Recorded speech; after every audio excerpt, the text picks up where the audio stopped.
Bonjour et bienvenue dans votre revue de presse sportive du jour. Ligue des champions, quatrième journée. La quatrième journée de la phase de Ligue a été très riche en émotions, avec des performances éclatantes, des déceptions et des scénarios improbables. Les gros titres mettront l'accent sur les équipes qui ont validé leur ticket pour la suite et sur la chute inattendue du Paris Saint-Germain.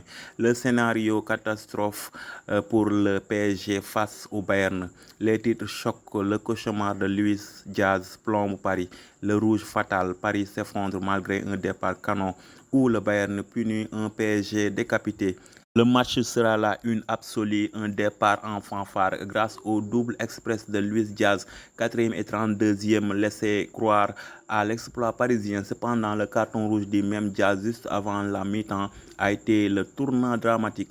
Réduit à 10 pendant toute la seconde période, le PSG a logiquement subi la pression bavaroise. La réduction du score à la 74e minute n'a pas suffi à éviter une défaite amère. 2 buts à 1 qui soulèvera des questions sur la gestion émotionnelle des joueurs clés. Arsenal et Bayern à 100%.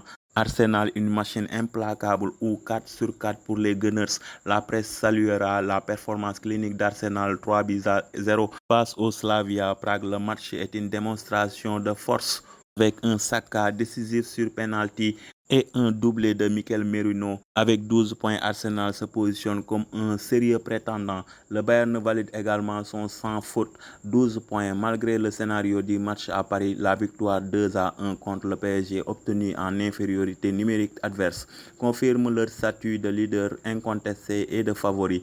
Succès et déception pour les grands. Liverpool 1 et Real de Madrid 0. McAllister l'emporte de la tête. Le Real au ralenti. La victoire d'Anfield est une performance de prestige. L'unique but de McAllister sur une passe décisive de Szoboszlai sur coup franc montre l'importance des coups de pied arrêtés.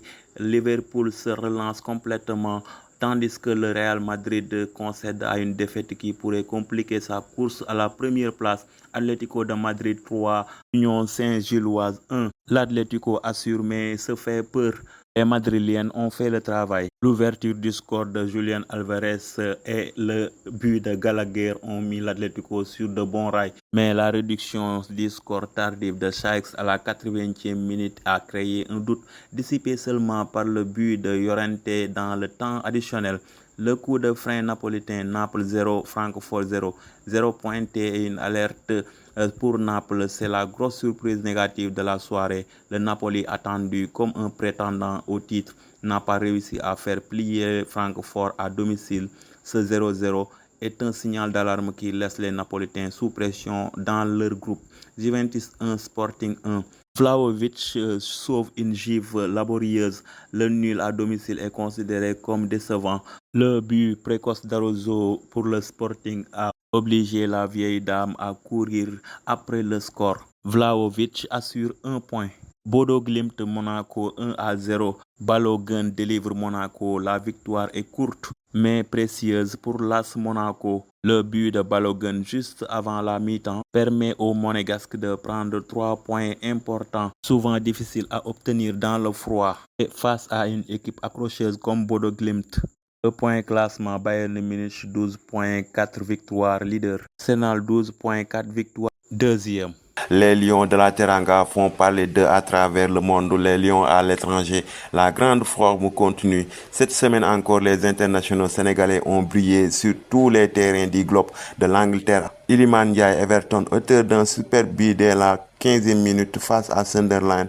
Ndiaye a malheureusement dû quitter le terrain à l'heure du jeu, laissant sa place à Dwight McNeil.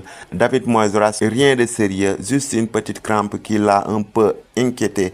Il a préféré sortir pour ne pas prendre de risques. Bonne nouvelle pour Pape Sarr qui pourra compter sur son attaquant pour le match amical de prestige. Sénégal-Brésil, l'entraîneur David Moyes donne des nouvelles de Iliman Ndiaye, sorti sur blessure.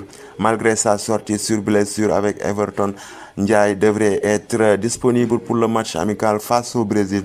Nous voulons prouver que le Sénégal peut rivaliser avec les meilleures sélections du monde, a déclaré Pape Thiaw. Ce choc permettra de tester la solidité défensive et la fluidité offensive des Lions face à des stars mondiales comme Vinicius Junior et Casemiro.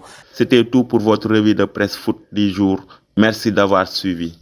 À demain pour un autre numéro. D'ici là, portez-vous bien, prenez soin de vous, restez curieux et vivez votre vie, car chaque jour est une vie.